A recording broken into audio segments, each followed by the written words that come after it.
அனைவருக்கும் வணக்கம். நான் சிவகனி உங்களுடன் உரையாடுகிறேன். இன்னைக்கு நம்ம பார்க்க போற விஷயம் மனசு. மனசு அப்படிங்கிறது ஒரு சக்தி வாய்ந்த ஆயுதம்.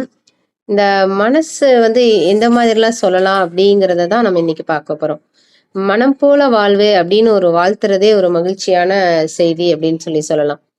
உதாரணமா யானை எடுத்துக்கிட்டிங்கன்னா, அந்த யானை ஒரு சர்க்கஸ் கூடாரத்துல வந்து வித்த காட்டுறது நம்ம பார்த்துருக்குறோம். அதே மாதிரி நம்மளோட மனச நம்ம எந்த மாதிரி செலுத்துறோம், எந்த விஷயங்கள்ல செலுத்துறோம் அப்படிங்கிறதுல தான் இருக்கு நம்மளுடைய வாழ்க்கை அப்படிங்கிறது. நம்ம மனசு எந்த மாதிரிலாம் அ வச்சுக்கலாம் அப்படிங்கிறதுக்கான ஒரு பயிற்சின்னு பார்த்தா உடற்பயிற்சி. நம்ம உடலுக்கு எப்படி உடற்பயிற்சி செய்றோமோ, அது மாதிரி மனதிற்கு மனப்பயிற்சி செய்யணும். அதை எப்படி பண்ணலாம் அப்படின்னு பார்த்தீங்கன்னா, தியானம் இந்த மாதிரி விஷயங்கள்ல ஈடுபடும்போது நம்மளுக்கு மன அமைதி கிடைக்கும், மன உறுதி கிடைக்கும். அது மட்டும் இல்லாம மனதை நம்ம ஒருமுகப்படுத்தவும் முடியும். ஸோ இந்த மாதிரி செய்யும்போது நமக்கு நேர்மறையான விஷயங்கள் நம்மளை நோக்கி வரும். இதை தவிர்க்கும் போது என்ன மாதிரி விஷயங்கள் வருது அப்படின்னு பார்த்தீங்கன்னா, மன அழுத்தம், மனக்குழப்பம், மனப்பதற்றம் இதெல்லாம் வருது. ஸோ இந்த விஷயங்களை நம்ம எப்படி கையாளலாம் அப்படின்னு சொல்லிட்டு பார்த்தோம்னா, உதாரணமா நம்ம மனசை கட்டுப்பாடா வச்சிருக்கணும் அப்படின்னு சொல்லிட்டு ஒரு நீரிழிவு நோயாளி நினைக்கிறாங்க அப்படின்னா, அப்பதான் அவங்களுக்கு அந்த இனிப்பு சாப்பிடணுங்கிற ஆர்வம் அதிகமா இருக்கும். இது அவங்களுக்கு மட்டும்தானா அப்படின்னு பார்த்தீங்கன்னா, இன்றைக்கு இருக்கக்கூடிய அனைவருமே வலைத்தளங்கள்ல மூழ்கி நமது நேரத்தை செலவிடுறோம். ஸோ இந்த நேர விரயம் அப்படிங்கிறது கூட இந்த மனசை பாதிக்குது அப்படின்னு சொல்லலாம்.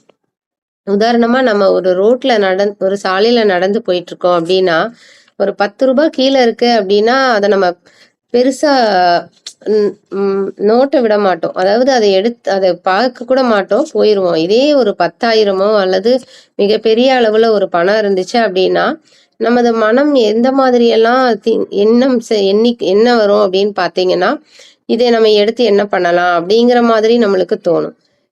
இதே மனசு நேர்மறையா சிந்திக்குது அப்படின்னா, இந்த பணம் யாரு தொலைச்சாங்களோ, அவங்களோட எண்ணம் எந்த மாதிரி இருக்கும், எதற்காக வாங்கி வச்சிருந்தாங்க அப்படிங்கிறதெல்லாம் சிந்திக்கும் போது, எப்படியாவது அவங்க கிட்ட கொடுத்துடணும் அப்படிங்கிற மாதிரி நம்ம நினைப்போம். இந்த மாதிரி நிறைய விஷயங்கள்ல நிறைய ஆட்டோ ஓட்டுநர்கள் எல்லாம் செய்திருக்காங்க. அதெல்லாம் நம்ம செய்தித்தாள்கள் எல்லாம் பார்த்துட்டு வரோம். இதெல்லாம் ஒரு நேர்மறையான நிகழ்வுகளுக்கு ஒரு எடுத்துக்காட்டா சொல்லலாம். இந்த மனப்பதற்றம், மன அழுத்தம் இப்ப நம்ம வாழ்க்கையில ஒரு அங்கமாவே மாறிடுச்சு அப்படின்னு சொல்லலாம். இதை நம்ம குறிச்சுக்கிட்டு வர்றதுக்கு நம்ம என்ன பண்ணணும் அப்படின்னு பார்த்தீங்கன்னா, நம்ம சின்ன வயசுல இருந்தே நமக்கான ஒரு மனவளக்கலை அப்படிங்கிறத நம்ம கத்துக்கணும். இதனால நம்மளுக்கு என்ன நடக்குது அப்படின்னு பார்த்தீங்கன்னா, கற்பனை திறனும் முடிவெடுக்கும் திறனும் அதிகமாகுது அப்படின்னு சொல்றாங்க. மனசு அப்படிங்கிறது நமக்குள்ள இருக்கிற ஒரு மாபெரும் ஆற்றல் அப்படின்னு சொல்லலாம். நமக்கு நடக்கிற எல்லாமே நம்மளோட மனசுனாலதான் பிரதிபலிக்குது அப்படின்னு சொல்றாங்க. நம்ம இன்னைக்கு பாத்தீங்கன்னா குழந்தைகளை வளர்க்கும் போது இந்த நிறைய விஷயங்களை தெரிஞ்சுக்கணும் அப்படிங்கறதுக்காக இதை படிக்கணும், இந்த விளையாட்டை கத்துக்க வைக்கணும், இந்த கலையை தெரிஞ்சுக்கணும் அப்படிங்கிற மாதிரி நம்ம சேர்த்து பயனடைய வைக்கிறோமோ ஒழிஞ்சு, மனசை ஆரோக்கியமா வச்சுக்கிறதுக்கான கலைகளை நம்ம தேர்ந்தெடுக்கிறோமா அப்படிங்கிறத நம்ம பார்க்கணும். அதுல நிறைய பேர் அக்கறை செலுத்த தவறிடுறோம் அப்படின்னு தான் சொல்லணும். ஸோ இதற்கு இளம் வயதிலேயே தியான பயிற்சியும் மனதை ஒருமுகப்படுத்தக்கூடிய பயிற்சியை அவங்களுக்கு கொடுக்கணும். இதன் மூலமா அவங்களுக்கு உடல் வலிமையும் மன வலிமையும் அதிகரிக்குது அப்படின்னு சொல்லலாம். நம்ம மனம் நம் கைவசம் இருந்துச்சுன்னா நம்ம மகிழ்ச்சி அப்படிங்கிறது நம்மளுக்கு எப்போதுமே நிறைவா இருக்கும். அந்த வாழ்க்கை நம்மளுக்கு நலமான வாழ்வா இருக்கும் அப்படின்னு சொல்லலாம்.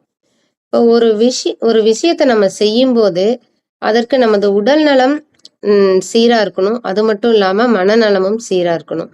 இது 2 மட்டும் இருந்தா போதுமா அப்படின்னு கேட்டீங்கன்னா, அது மட்டும் பத்தாது. சமூக நலமும் கூடவே இணைந்து வரணும். இதற்கு என்ன மாதிரி எல்லாம் நம்ம பண்ணலாம் அப்படின்னு பார்த்தீங்கன்னா, ஒரு விஷயத்த செய்யறதுக்கு தெளிவா நம்ம திட்டமிடணும். அந்த விஷயத்துல தேவையற்றதை நம்ம தவிர்த்துடணும். நிறைய விஷயங்களை நம்ம பொத்தி வைக்க கூடாது. இப்ப நல்லதோ கெட்டதோ நமக்கு தெரிஞ்ச விஷயங்களை மத்தவங்க கிட்ட பகிர்ந்துக்கணும். அதனால வந்து நம்மளுக்கு ஒரு ஆலோசனையும் கிடைக்கும். ஒரு உறவுகள் கிட்ட மனம் விட்டு பேசும்போது நமக்கும் மனம் வந்து இலகுவாகுது அப்படின்னு சொல்லலாம்.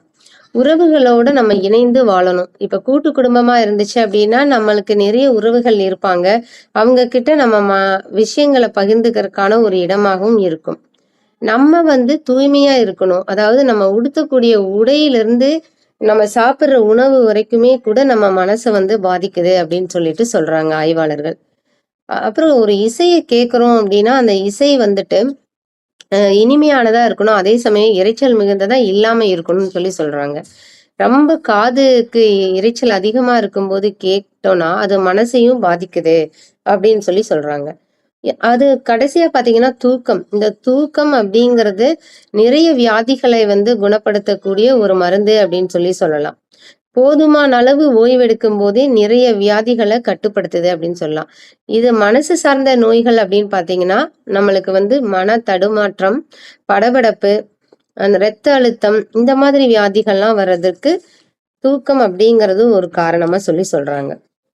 அதனால நம்ம அன்றாடம் தூங்க வேண்டிய நேரத்தை ஒதுக்கி அதை வந்து திட்டமிட்டு தூங்குவது அப்படிங்கிற ஒரு செயல், அதை வந்து நம்ம மகிழ்ச்சியோட செய்யணும் அப்படிங்கிறது. இந்த மாதிரி நிறைய விஷயங்கள வந்துட்டு நம்ம மனதை வந்து சிறப்பா வச்சுக்கிறதுக்காக நம்ம பண்ணலாம். நம்ம வந்து நம்ம மத்தவங்களோட பேசுறத காட்டிலும் நம்ம மனசோட நம்ம உற்சாகமா பேசணும் அப்படின்னா, அது நம்மளையே இன்னும் வந்து மெருகேற்றும் அப்படின்னு சொல்றாங்க. எப்படி அப்படின்னு பார்த்தீங்கன்னா, நமக்குள்ள இருக்கிற நேர்மறையான உணர்வுகள தான் நம்ம வந்து நம்ம கூடயே பேசிக்கணும்.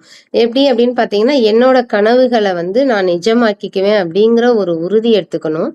நான் எதிர்பார்க்கிற வாய்ப்புகள் கிடைக்கும்போது, நான் அத வந்து எனக்கான வாய்ப்பா மாத்திக்குவேன் அப்படின்னு நான் அந்த மனசோட பேசணும். அதுக்கப்புறம் என்னோட கடமைகள நான் முழுமையா செய்யக்கூடிய சக்தி என்கிட்ட இருக்கு. இன்றைய நாள் வந்து எனக்கு இனிமையான நாளா மாத்தக்கூடிய திறமை என்கிட்ட இருக்கு அப்படிங்கிறத நம்ம பேசணும்.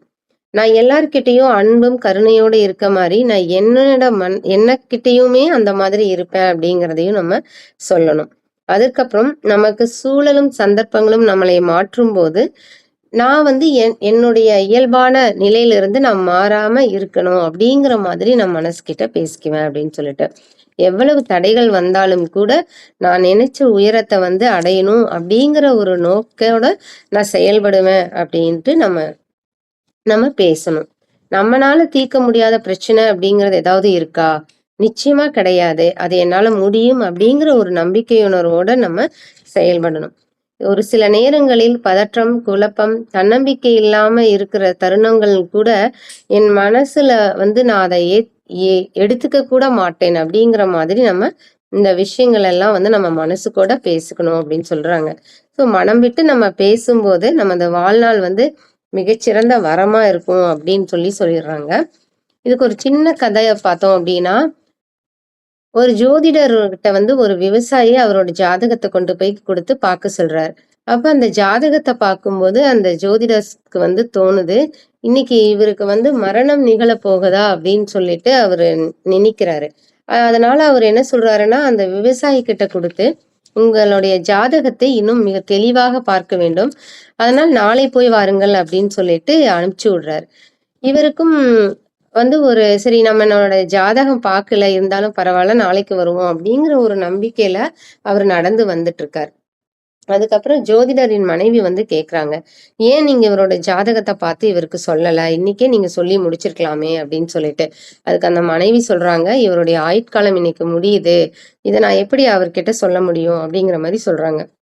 அதுக்கப்புறமா அவரு சிறிது நேரம் நடந்து போகும்போது ஒரு சிவன் கோயில் வருது. அந்த சிவன் கோயில் கிட்ட அவர் ஒதுங்கி நிக்கிறாரு. அப்ப அந்த சிவன் கோயில் வந்து பாழடைஞ்சு மண்டபமா இருக்கு. அதை வந்து பார்க்கும்போது இவர் மனசுக்குள்ள ஒரு கவலை ஏற்படுது. இறைவா, என்கிட்ட பணம் இருந்ததுன்னா இந்த கோவிலுக்கு வந்து நான் கும்பாபிஷேகம் பண்ணக்கூடிய அளவுல நான் செய்வேன் அப்படின்னு மனசுல நினைக்கிறதோட மட்டும் இல்லாம, அந்த கோவில்ல கும்பாபிஷேகம் நடந்துச்சுன்னா எப்படி இருக்கும் அப்படிங்கிறத அவர் கற்பனை செய்து பார்க்கிறார். எந்த மாதிரி கற்பனை செய்து பார்க்கிறார் அப்படின்னா, ஒரு பிரம்மாண்டமான ராஜ கோபுரம் இருப்பதாகவும், அதைக்கு வந்து அழகிய சுற்று பிரகாரங்கள் அதை சுற்றி இருக்கிறாவும், பல புரோகிதர்கள் வந்து அந்த சிலைக்கு வேத மந்திரங்கள் எல்லாம் முழங்கி அந்த திருக்குட விழா வந்து சிறப்பா நடந்து கொண்டிருக்கிற மாதிரியும், அந்த கருவறை கோபுரத்துல ஏறி கும்பாபிஷேகம் நடந்து, அந்த கருவறையில அந்த இறைவன வந்து மனசுக்குள்ள வணங்குற மாதிரியும், அந்த மனதிலேயே அவர் நினைச்சு அந்த காட்சிகள்லாம் அவர் மனசுலயே ஓடிட்டே இருக்கு. இத வந்து கொஞ்ச நேரம் இந்த மாதிரி அவர் காட்சி ஓடிட்டே இருக்கும்போது, திடீர்னு கண் விழித்து பார்க்கிறார். அப்ப அந்த இடத்துல வந்து ஒரு பாம்பு வந்து படம் எடுத்துட்டு நிக்குது. அத பார்த்ததே அவரு பயந்துட்டு என்ன பண்றாருன்னா, அந்த இடத்த விட்டு சற்று விலகி வராரு. அவர் சற்று விலகி வந்த நிமிடமே, அந்த கோவில் வந்து அப்படியே கீழ விழுந்துருது இடிஞ்சு. இதை பார்த்ததும் அவருக்கு அதிர்ச்சி. ஆனா, அவர் வந்து இந்த விஷயங்கள் நடந்தத போயி, விவசாயி அவருடைய மனைவி கிட்ட வந்து சொல்றாரு. அந்த மாரி இந்த மாரி காட்சிகள் வந்து நடந்துச்சு அப்படின்னு சொல்லிட்டு. அப்ப அடுத்த நாள் வந்து இவரு ஜோதிடர போய் பார்க்குறார். பார்க்கும்போது அவரு சொல்றாரு, ஜோதிடருக்கு ஆச்சரியம் தாங்கல. என்னடா இவரு திரும்பவும் மறுஜென்மமா இவருக்கு வந்திருக்காரே அப்படின்னு சொல்லிட்டு. அப்ப அவர் உட்கார வச்சு கேட்கிறாரு, நம்ம ஜாதகம் கணித்தது தப்பா என்ன அப்படின்னு சொல்லிட்டு பார்க்கும்போது, அவர்கிட்ட கேட்கிறாரு, நான் உங்களை அனுப்பி வச்சதுக்கு அப்புறம் என்ன நடந்துச்சு அப்படின்னு சொல்லிட்டு சொல்லும்போது, இந்த மாரி நடந்த விஷயங்கள அவர் பகிர்ந்துக்கிறார். அப்ப அந்த அந்த ஜாதகத்துல என்ன எழுதியிருந்துச்சு அப்படின்னா, இந்த ஜியோ இந்த விவசாயியோட உயிர் வந்து மீண்டும் திருமணம் அப்படின்னா, இவர் வந்து ஒரு கோவில கட்டி கும்பாபிஷேகம் நடத்தியிருந்தது தான் அந்த பரிகாரம் அப்படின்னு சொல்லி சொல்றாங்க. ஆனா, அந்த பரிகாரம் செய்யக்கூடிய கால அளவு கூட இல்லாதனால, அந்த ஜோதிடர் வந்து அத பத்தி அவர்கிட்ட எடுத்து சொல்லவே இல்ல. இவர் வந்து அந்த இடத்துல அந்த கோவில் கட்டால நின்னு, அத பத்தின எண்ணமெல்லாம் அவருக்கு மனசுக்குள்ள தோன்றி, அதை பற்றி சிந்தித்ததுனால, அந்த நேர்மறையான எண்ணங்களே வந்து அந்த சிவபெருமானே அவருக்கு அருள் குடுத்த மாதிரி மறு ஜென்மம் அப்படிங்கிறது வந்திருக்கு அப்படின்னு சொல்லிட்டு. இனி உங்களுக்கு எந்த குறையும் இல்ல. நம்ம ஒரு நினைவுகள் அப்படிங்கிறதே வந்துட்டு ஒரு மிகப்பெரிய விஷயம் அப்படின்னு சொல்லி சொல்றாங்க. ஸோ இந்த ஒரு நல்ல சிந்தனை அவருக்கு எதிர்காலத்தை வந்து மாத்திக்கிறக்கூடிய ஒரு மிகப்பெரிய சக்தியா இருந்திருக்கு. அதனால நம்மளும் நல்லதையே நினைப்போம், நல்லதையே எண்ணுவோம், நல்லதையே செய்வோம் அப்படின்ட்டு மனம் தான் மனம் வச்சோம்னா நம்ம மனம் இருந்தால் மார்க்கம் உண்டு அப்படின்னு சொல்ற மாதிரி, மனம் வந்து நம்மளுக்கு ஒரு வழிகாட்டி. ஸோ அந்த வழிகாட்டிய நம்ம கையில எடுத்துக்கிட்டோம்னா, நம்ம வந்து இன்னும் சிறப்பா எல்லா இடத்துலயுமே சிறப்பா இயங்க முடியும் அப்படிங்கிறதுக்கு. ஸோ மனத உறுதியாகவும், அமைதியாகவும், திடமானதாகவும் வச்சுக்கணும். ஸோ உங்க மனசுகிட்ட நீங்க நிறைய பேசுங்க, நிறைய கேள்வி கேளுங்க, நிறைய விஷயங்கள பகிர்ந்துக்கோங்க, மனதை இயல்பா வச்சுக்கோங்க, வாழ்க்கையை இலகுவாக மாற்றிக்கொள்ளுங்கள். வாய்ப்பு கொடுத்த அனைவருக்கும் நன்றி.